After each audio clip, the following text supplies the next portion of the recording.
we're talking about conscience and the definitive knowledge between the difference between right and wrong. We really covered this extensively on the section where we covered natural law as what needs to be the ultimate foundation for enacting any solution in the world.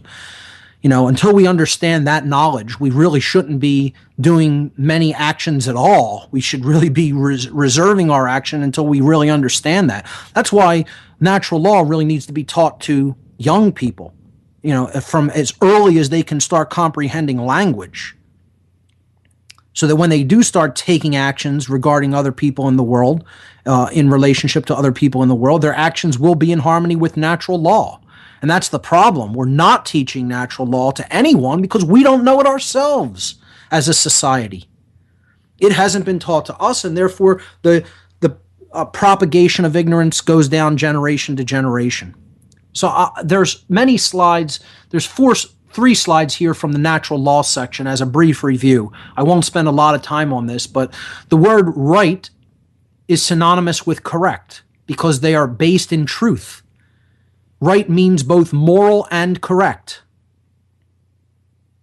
because it's based in truth and natural law. If something is correct, it's based in truth. If something is moral, it's based in natural law, and it's based in truth, and it's correct. It's right. Actions that are based in right do not result in harm to other sentient beings. Wrong, contrasted with right, is incorrect. It is immoral. That's why we use it for meaning both incorrect, you're wrong about that, you gave the wrong answer, and immoral. We follow what is not true. It leads us to immoral behavior. Incorrect, not based in truth. Immoral, not based in natural law. That's what wrong is.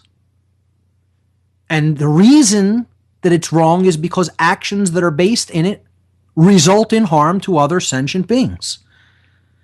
And that's common sense. You know when suffering is being caused to another person. And if there's no suffering being caused to another living being that has provable result of harm that has been done to them, then there's no wrong action that has been done, and someone has a right to take that action. You know, someone brought up the other day that, okay, the Islamic law that prevents women from showing their face, could that be in harmony with natural law? Absolutely not. It's an impossibility for that to be in harmony with natural law.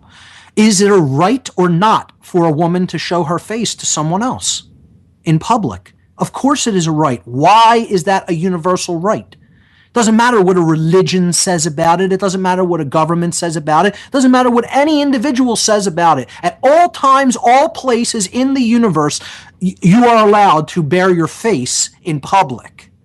Why is it a right? Because you're not harming someone else as a result of that behavior. So let's look at smoking marijuana for an example. Is that a right or is it not a right? It is universally, 100%, unequivocally, at all times and places in the entire universe, a right. Why? Well, one, because you're doing it to you. Shoving a joint in someone else's mouth, lighting it, and forcing them, holding your fingers over their nose and your hand over their mouth until they're forced to take a breath is not a right, because you're doing it to someone else that may not want that. So you're coercing their will, their free will. Whenever there's coercion of free will involved, it's not a right. Because harm is being done. The person is saying no, and you're refusing to accept their refusal. Which, this is what the show next week is going to be about entirely. The whole show on apophasis and the power of the word no. And I'm going to go into some allegories again through popular fiction of the usage of the word no. I'm going to look at 3 particular modern movies that the most powerful word in the universe is explained in allegorical fashion. The word no, which we need to start falling in love with. And understand apophasis, which I'm going to touch on at the end here today. But This is the difference between right and wrong. You're allowed to smoke marijuana under natural law because you're doing it to you. You are taking something into your body. That's your property. You own this vehicle while your consciousness inhabits it in this realm. Someone else doesn't own your body, therefore they're not allowed to tell you what you're allowed to do with your body via putting something into it. It doesn't matter what justifications or reasons they come up with. Now, that means you're responsible for what you do with your body after you ingest something. You're not absolved of personal responsibility.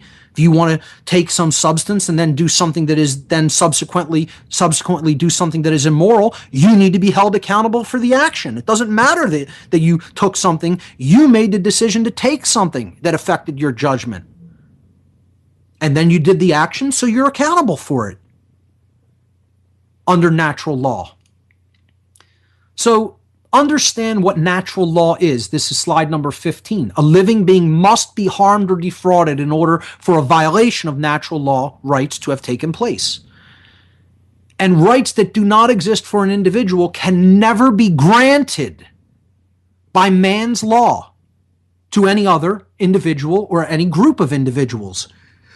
You can't make up a right that other people don't have and say, well, now this group of people has that right.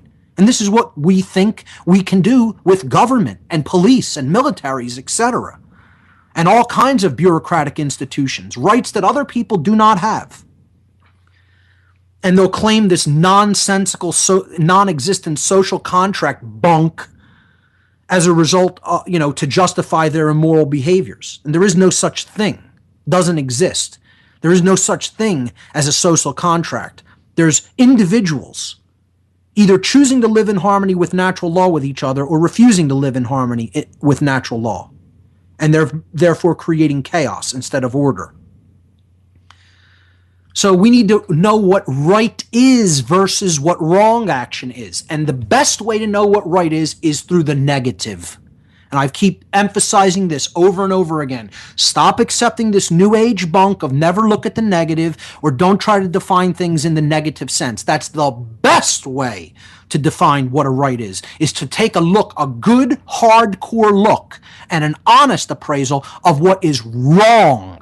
What is a wrong is what you need to truly understand to understand what a right is. Because a right is anything which remains if there is no wrongdoing, which is a harm to another person through your action. So if I sit here and drink a beer, that would have been illegal in 1920, even though I was harming no one. And now suddenly, magically today, that's legal. They can make something from immoral to moral, or from moral to immoral, at the stroke of a pen. Yeah, you didn't know how it works?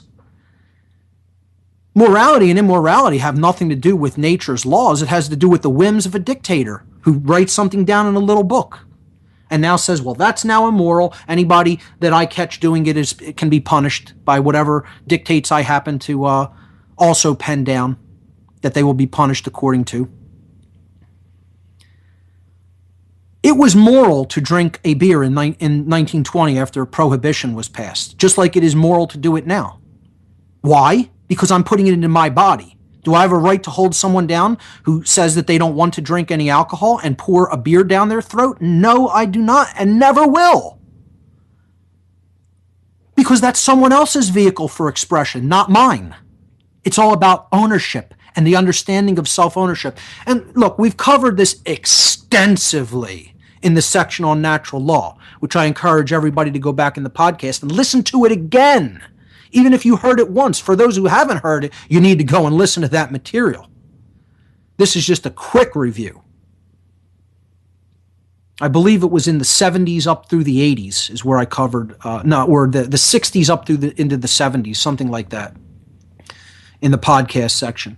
Natural law holds true regardless of population. You know, people think, oh, that works when there's only a few people in the world, but, oh, when we have a big population, no, we can't respect these rights or these rights. We have to curtail those rights. Natural law holds true regardless of how many people. And when in doubt whether an act is in harmony with natural law, visualize a scenario with only two people present. And if it's right to defend, it's right, if it's wrong to defend. it's wrong in the world of 7 billion. We're going to talk about the apophatic inquiry, the apophatic nature of truth next week when it comes to saying no to this control system. That's all we have time for. Stick around. Chris Everard up next. We all know that Berkey water purification